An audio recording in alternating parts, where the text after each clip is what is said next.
నేను హై స్కూల్లో చదువుకునేటప్పుడు నాకు సంస్కృతం తీసుకున్న మూలాన్ని సంస్కృతం టీచర్ గారు కొన్ని శ్లోకాలు చెప్పారు. అవి అందరికీ పనికొచ్చే శ్లోకాలని దీంతో నేను రికార్డ్ చేద్దాం అనుకుంటున్నాను. అది మీకు నచ్చితే వినాలనిపిస్తే వినండి. అది జీవితంలో చాలా ముఖ్యమైనటువంటి మొదటి శ్లోకం చదువుతున్నాను.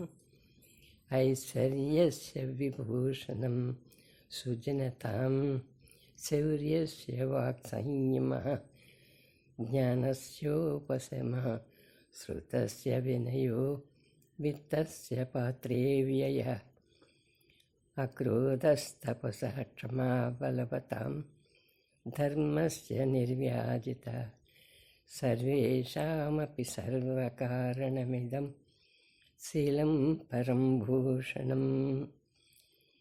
ఇదేంటంటే మన అన్నిటికంటే చాలా ఉత్తమమైనది శీలం అని వస్తుంది.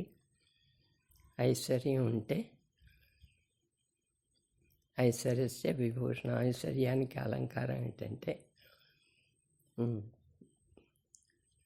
సుజనతం అంటే సౌజన్యత్వం అన్నమాట. ఐశ్వర్యస్య విభూషణం సుజనత అంటే ఐశ్వర్యానికి సౌజన్యంగా ఉండడం అన్నమాట. శౌర్యస్య వాక్ సంయమ, శౌర్యం కలవాడెప్పుడుకు వాక్ కొంచెం అదుపులో పెట్టుకుంటే మంచిదన్నమాట. జ్ఞానస్యోపశమ, జ్ఞానం కలిగిన వాడు నాకే కదా జ్ఞానం ఉందని వెర్రవీగిపోకుండా శాంతించినట్టుగా ఉండాలి. శృతస్య వినయో, వినివాడు ఎప్పుడు వినయంగా ఉండాలి. ఎవడైనా చెప్తుంటే మనం వినాలన్నమాట. అది ఎలా ఉండాలి అంటే నెమ్మదిగా మన స్వభావం బయటికి, ఒకవేళ కోపిష్టివాడైనా పైకి కనపడనీయకుండా పైకి వినయంగా ఉండాలి.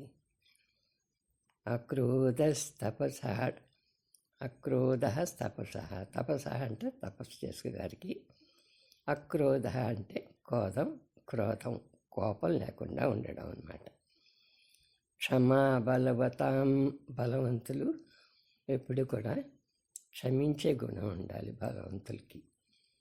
క్షమా బలవతాం ధర్మస్య నిర్వ్యాజిత, మనం న్యాయస్థానం అంటుంటాం కదా, ధర్మం అది పక్షపాతం లేకుండా ఉండాలి.